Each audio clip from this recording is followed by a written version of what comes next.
Kill her, mommy. Kill her. Don't let her get away. I won't, Jason. I won't. Hey, what's up, everyone? This is Harold Sullivan, the Sullivan Project podcast. Here with Chris. What's up, Chris? What's up? Not much. We're going to be talking about Friday the 13th, the movie, the original 1980. In case y'all haven't guessed already with that little opening. I just got done with an audio book called On Location Blairstown. Have you heard of that? No, I didn't. No, so you don't have that the regular I don't book. have that one, no. Okay, I got the audio version. It's a regular. There's a regular version too, but it's called On Location Blairstown, Making a Friday the 13th. And I thought I knew. There've been so many documentaries and books and this and that, and I thought I knew pretty much all of it. And plus, all them DVD releases, right? They had all that same old crap, but there was actually a lot of stuff I learned, which is pretty neat. So I'm going to share a little bit out of here and there. But I figure we'll do a review of the original 1980 Friday the 13th, and we'll go through it, from beginning to end, what we can remember. It's been a long time since I've seen it. For all of you who haven't tuned in before, I was born with autoimmune disease, and I've been in a wheelchair since I was young, and I'm blind now, last couple of years. So I'm just trying to make it one day at a time. And if you want to be on the show, or if you want have anything you want us to talk about, we have guests, video, audio. Uh, if you just want to leave a message or share a comment, we appreciate it. Oh, hold on. Hey Google, what time is it? I almost forgot the time. It's 6:04 p.m. 6:04. Okay, so we'll do about 6:30. Uh, all right. So yeah, that's how I take notes now with the Google, and that's how I tell my time. But yeah, Harold Sullivan 78 on TikTok, Harold Sullivan 78 on YouTube, Harold Sullivan period 35 on Facebook, and you can call in the show 724-513-1472. And what do we say, Chris? Everyone has a story, right? Don't judge a book by its cover. Yep, you can't judge a book by its cover. That's our thing. And we talk about everything on here. But yeah, I just finished this audio book, and I figure once in a while we can do movie reviews or shows, reviews, whatever, just different stuff, to for people. Anyways, so yeah, the book was pretty good. So that's where it was shot mostly, which Blairstown, Warren County, New Jersey. So in the movie, there's Warren counties in there a lot, right? And there was a couple other locations they shot in, actually Pennsylvania. And if you notice closely, it does look like Pennsylvania, right? The original Friday the 13th, New Jersey and Pennsylvania looked similar back in the 80s, the late 70s. So, because I remember watching it when I was younger, and I just felt like it was like right down the road, literally, right? Like you could go down an old dirt road and end up at Crystal Lake. That's how that movie felt. That's how awesome that was. So, let me get into a couple things about it, and then we'll go. Oh, first of all, so Friday the 13th, uh, Halloween is your favorite. Halloween is your favorite franchise. Yeah, Okay. the first movie Yeah. of all time. Okay, but what's your favorite franchise? Horror franchise? Is it just Halloween? Probably Halloween. Okay. Yeah. And my favorite horror film or favorite movie period is Halloween '78. And then, but my favorite franchise and character is Jason and Friday the 13th. When I was younger, it was Freddy. Up until I was probably in my 20s or whatever. Until I started going back and going all through all the old Friday the 13th movies. But anyway, a couple of facts about it, and then we'll get right into it. Uh, and in case I don't say later, love's a choice and so is the hate. And yeah, we don't judge people. We come on here and talk about everything. So yeah, so Sean Cunningham, the director, producer, whatever you want to call it, he had done a couple before that. A couple movies, low budget movies, rip off movies. To Manny's Orphans was the second one, and one Here Comes the Tigers, and they were like Bad News Bears, and just they didn't make any money pretty much. And then he comes up with a title, Friday the 13th. If I got this movie, I can make money. So he actually They came up with the logo, and they had this dude. He threw a piece of glass through a brick through a glass with the letters behind it, and he took a picture, and that was how he came up with the logo. And that was his idea. That was all he had was glass, breaking glass, and Friday the 13th logo. That was his idea for a movie, Sean Cunningham. And then apparently he took out an ad in the newspaper, right, trying to get money to help make the movie. And also he wanted to claim the title Friday the 13th before someone else could. And at the time, I guess there was another movie being produced called Friday the 13th. But there's a whole thing where he might have got money or they might have paid off to get the title later. But anyway, since he got that money, or since he got that title, he's been making money ever since because of the title Friday the 13th. And of course, it was a ripoff of Halloween, right? Everybody, Yeah, that's what they said. everybody knows that. Well, even the writer says it was because they wanted to, figure out the idea. Anyway, the second thing I had, which I didn't know, and then we're gonna get right into the movie. Betsy Palmer. She was like the fifth or sixth choice for Mrs. Voorhees. She wasn't even the top choice. So it was kind of like Donald Pleasance in that, where they paid her a little extra money to come in and do her stuff at the end, right? And it was neat because Betsy Palmer was used to acting on stage and stuff, and I guess she was actually slapping Adrian King around at the end when they were fighting. So she didn't know to pull, like she was actually hitting, like she was, and Adrian King like was crying and upset and got hurt, because Betsy Palmer was actually beating her up on the beach out there, and and so, but then another thing, okay, one more thing. Now in the movie, you remember how the lady goes out? It's raining, right? And the girl, there's a voice, and it sounds like a little kid crying, right? And the, Yeah, the girl goes out to the archery thing, and she gets shot with the arrow, right? That was Betsy Palmer. Betsy yeah, Palmer, she had done Peter Pan, and I guess she had been on stage, and she'd been in classical movies. So she actually could do a little boy's voice, and it was actually her.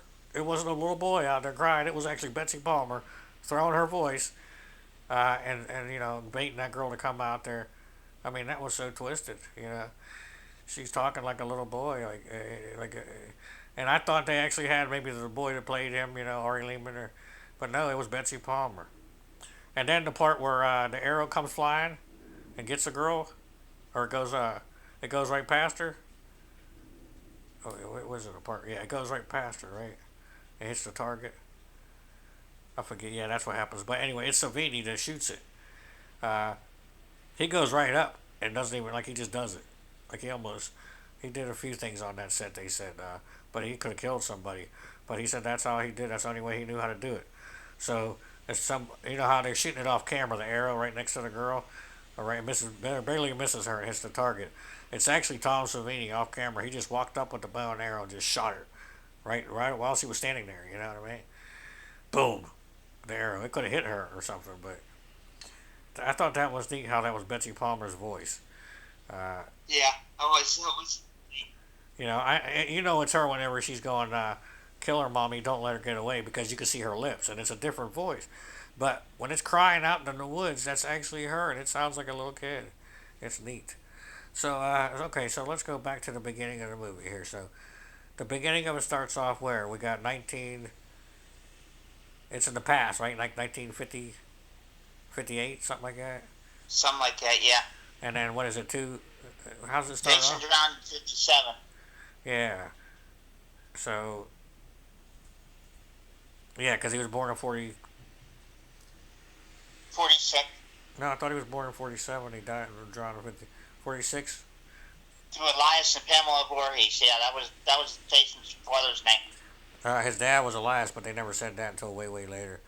But how did the beginning of the movie open now? Was it with them two kids getting killed in the cabin, making out? Or was there something before that? There were two kids get killed in the cabin. That's what I thought, right? And the dude's like, I'm not doing nothing. We're not doing nothing. Okay. So, yeah, so it opens up in the past with the two kids messing around in the cabin. And they get killed. You don't see the killer. Most of the time you don't. Because they didn't have nobody to kill. They didn't know who they were going to have. Who's going to be the killer. And they were actually writing a lot of it and making it up as they were going along.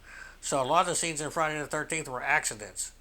Like whenever Savini reaches up with the axe to hit the light by accident. It's Savini reaching up and the axe comes out, and hits the girl in the face in the shower. It was an accident, but it made it creepier because the light was going back and forth. But okay, so you got the two kids in the beginning, and they're killed, right? Yeah, And they're then both killed. Yeah. you come into the future, and then what picks up in the future here? 1980, right? It says present day, Crystal Lake, 1980. And then what's the very beginning? Uh, what happens at the very beginning? Is it the new people? Oh, it's the new girl. Is it Annie or not Annie? Is that her name? Yeah, they show Annie walking out. Yeah. Okay, so you got the girl walking into town looking for a ride, right? She comes into Crystal Lake downtown, right? Okay, so that Yeah. girl's She goes into that restaurant and the says, "Excuse diner. me, how far is Camp Crystal Lake from here?" And they all look at her, right? And then Enos, they said, well, Enos is headed that way. You know, that guy was a classic. What the hell is that? Jesus, I didn't know what that was, a siren coming from far away. But that guy was a classic actor, too, just like the guy that played Ralph. I mean, yeah, Crazy Ralph. You're all doomed if you stay. Remember him? Yeah. Uh, Walt Gorney, was that his name? Walt Gorney. Yeah, it was Walt Gorney. And I can't remember Enos's name. But she goes in, she says, what, where's Crystal Lake? They all look at her. And then she gets in the vehicle and she's driving. And you know, he's not even in the vehicle with her. Like, she's in there with somebody else driving and they shoot two different angles so you never see them. Just like whenever she's picked up later on in the vehicle, he takes her halfway, right? He says some stuff to her. She's like, oh, I love kids. I love working with kids. And he takes her halfway up and he's like, okay, Crystal Lake is that way. And then she's picked up by somebody in a Jeep, right? And later on, we find out it's Mrs. Voorhees. Spoilers at the very end when she comes and supposedly to save the day, right? But yeah, that wasn't even Betsy Palmer. It was what's his name? Savini's assistant, makeup assistant. Oh, really? What was his name? Costa. You know the guy. Costas. Costas Scarvanus or Yeah, that whatever. guy. Yeah. He was driving. Yeah, because they didn't know what actress they were going to get to play Betsy Palmer, so they had different people doing the kills off scene. You know, different shapes and sizes. And if you would notice if you look close, probably. And then there's a few things, right, which we will talk about at the end that don't make sense. Another thing was Tom Savini. I actually met Tom Savini at a convention, and of course, without his makeup and all that, the movie wouldn't have been nothing. You could say he was the star or one of the stars of the movie, right? But I met Savini, I met Betsy Palmer, I met Adrian King at conventions. I met Kane Hodder, who was Jason later on in 7, 8, 9, and 10. And I met uh, Danny, the director from Part 5. What was his name? Steinman? Steiner. Okay, yeah, so I met them at conventions. So just for people to know that, they were pretty cool. So anyway, so the girl's walking into town and she gets picked up, and then her ride, the new Jeep picks her up and doesn't say nothing. The person driving, and what happens? They go past this Crystal Lake sign. I guess she's going too fast, so she jumps out of the vehicle to get away. Right, Annie. And this is the beginning of the movie, right? She runs down in the woods to get away, and the killer gets her and slices her throat. So that's how we end up the whole beginning, and then we get into the movie where there's kids arriving at new counselors arriving, including Kevin Bacon, right? And they're going to open up the camp. Uh, Steve, what was his name? Christie, who his family, I guess, owned land around that area, was going to reopen the Crystal Lake, the campgrounds for the kids. So they were all up there getting it ready, and so that's where you start these new killings at. Hey Google, what time is it? It's 6:16 p.m. Oh, okay, we're moving right along there, huh? We're doing good. This is the first movie review. Okay, so how was it? Yeah, her throat was slit. How was the other two killed in the beginning? Dude, you don't see the boy getting killed, right? He just like You see the boy get killed. Yeah, he gets a hunting knife in the stomach. Oh, okay, and how's the girl get killed? I don't remember. She's killed off screen. Yeah, see, they do that a lot. But I like that though because you can't show everything. You have to have quick cuts sometimes. You know what I mean?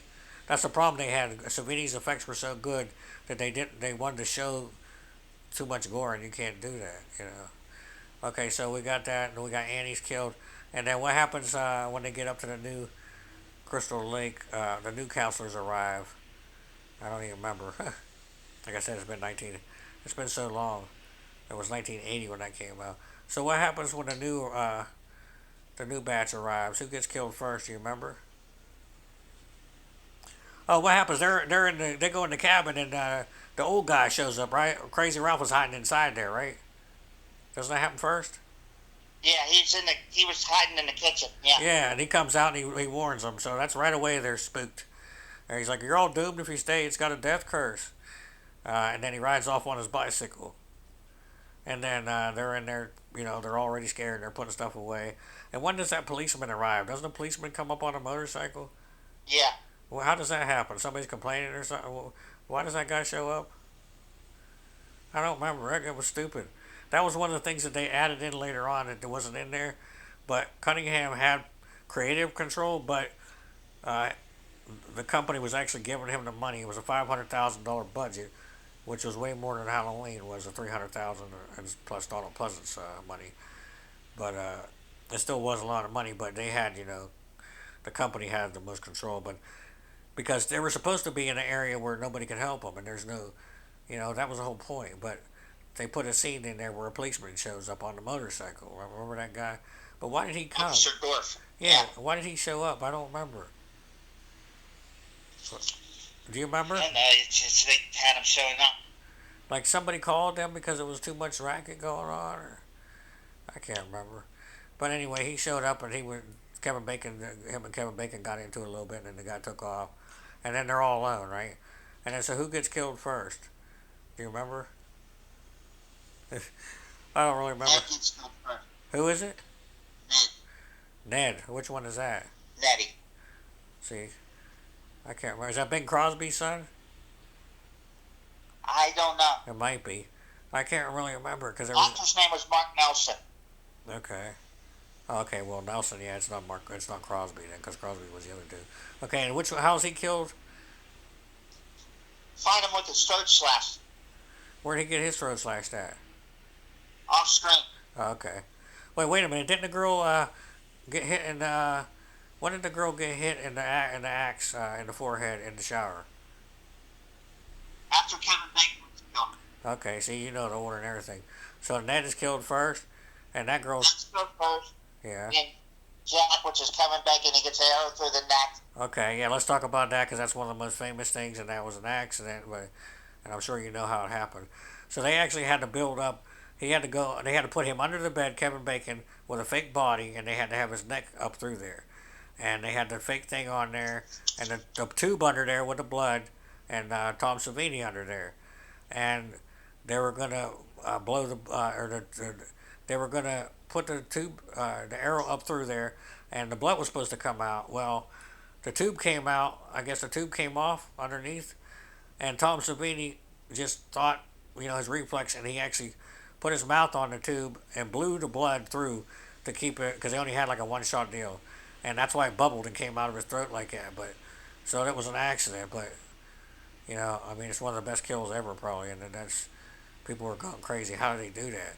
But yeah, he actually got in his mouth and all that but he had to save it. He had to hurry up and put it in his mouth and blow it through. It was a one-time deal. The tube came off, the blood started dripping, like coming back through the other way, and he had to blow it out. So he's killed. The girl, the other guy, and then who's killed after that? Jesus, there's so many. Well, let me just go through a couple. One dude ends up, he's on the door, right, with a bunch of arrows through him. Which one is that? That's Bill. Bill. Yeah, it's Bill. Bill. Doesn't she do that the whole time? Bill. Adrian King. I was about to say, Bill. Shut up, Bill. Because she's going around, Bill. Bill. She kept saying that. Was that what she was doing? Yeah, and then she finds him on the back of the door. Yeah, well, how did Mrs. Voorhees get him up on the door? See? And then how did Mrs. Voorhees throw that lady who came crashing through the window, right? Yeah, it was Brenda's body. Yeah, but it was actually Tom Savini in a wig, and he jumped and just jumped through the window because he didn't have a stunt person, and that's what I mean. He was doing things on that.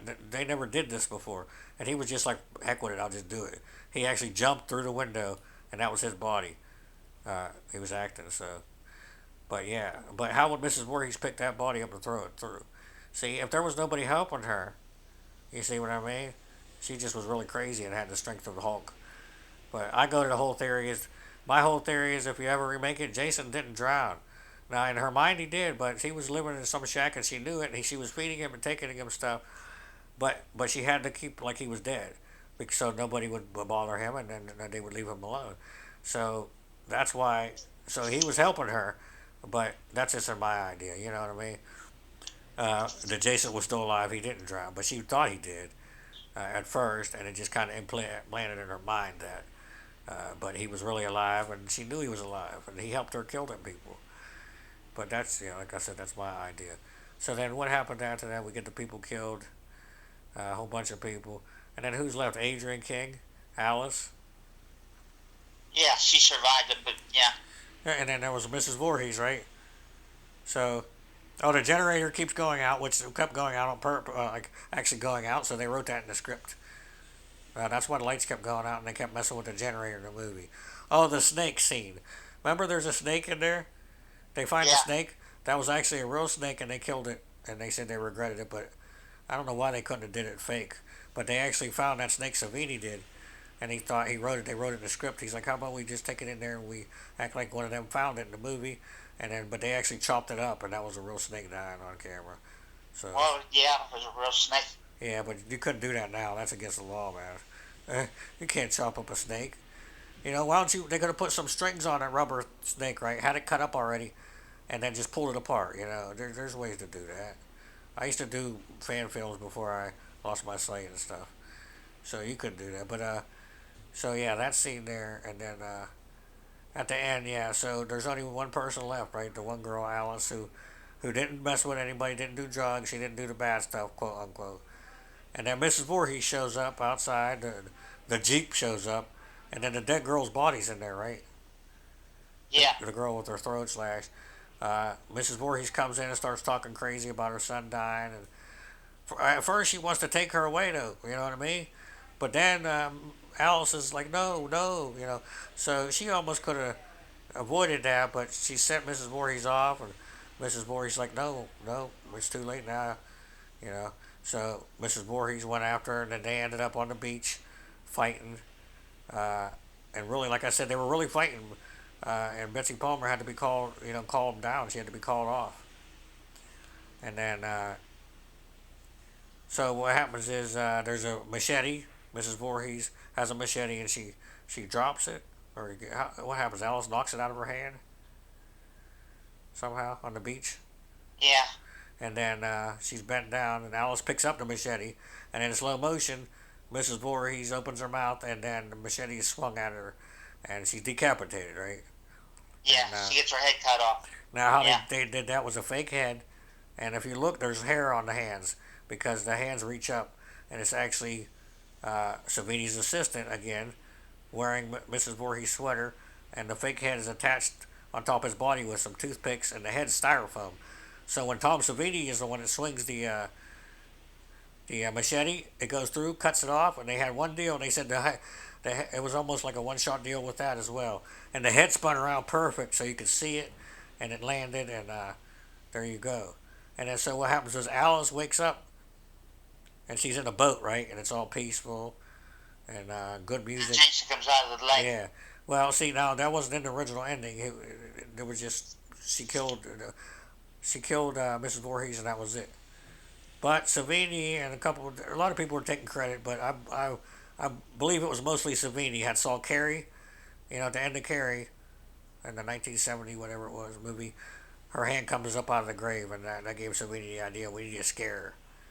So the dead Jason boy comes up out of the lake and pulls in Adrian King, and then she wakes up again in the hospital and says something about a boy, and they said your friends are all dead, but we didn't find any boy, and then that's where it ends, Friday the 13th.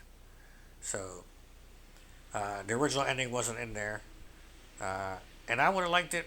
Why did they have to have that? You know what I mean? I would have liked it have they just had her in the boat, and then you just stop with the music. Like, okay, well, you don't need that scare at the end. You know what I mean? There's a few things that they changed, that I don't think that they really needed. Jason wasn't a mongoloid originally; he was just a blonde-haired, blue-eyed boy. But Savini and wanted, hey, he has to look scary. He has to be this way. So I don't know, but let's get to a review. What would you give out of the Friday the 13th series? Out of all the movies, including the remake and Freddy vs. Jason, 1 to 5, what would you give Friday the 13th, 1980? 3 stars. 3 out of okay. Wow, you might have a 5 up in there. Then I'd probably give it. Oh boy, yeah. See, I don't know. I'd probably give it. Shit, I didn't even think about them. 3, because I don't even know what I would give a 5 out of the whole series. Which one would be my favorite? So I'd probably do Because it. Jason don't show up till the sequel. Yeah, but I mean, if we're going Jason all the way up to Jason X, Freddy versus Jason, and the remake, out of all Friday the 13th films, if any of them is a 5, then part one's a 3, then which one would be? So I'd probably say 3.5 to 4 for mine, and you said 3, so we'll do that. Hey Google, what time is it? It's 6:28 p.m. Okay, so yeah, so I'd say, you know what? I'd say 3.5, and you say 3 out of 5 stars for Friday the 13th, 1980, the original, starring Betsy Palmer, and Adrian King, right? And written by Victor Miller. Of course, they had other writers do it, and this and that, rewrite his stuff. So, and then Sean Cunningham, who never made it after that. He did a couple other movies. He became famous though because of the thing he signed. He'll always get paid for anything Friday the 13th for the rest of his life. So he did. That was the smartest thing he came up with. He took out that ad. He had a title and a name, and boom, you know what I mean? Millionaire. So, but yeah, we'll be back, Chris and I'll be back. We'll do some other stuff, and love's a choice and so's the hate. Don't judge a book by its cover. Yep. Everyone has a story. You can't judge a book by its cover, and be the light.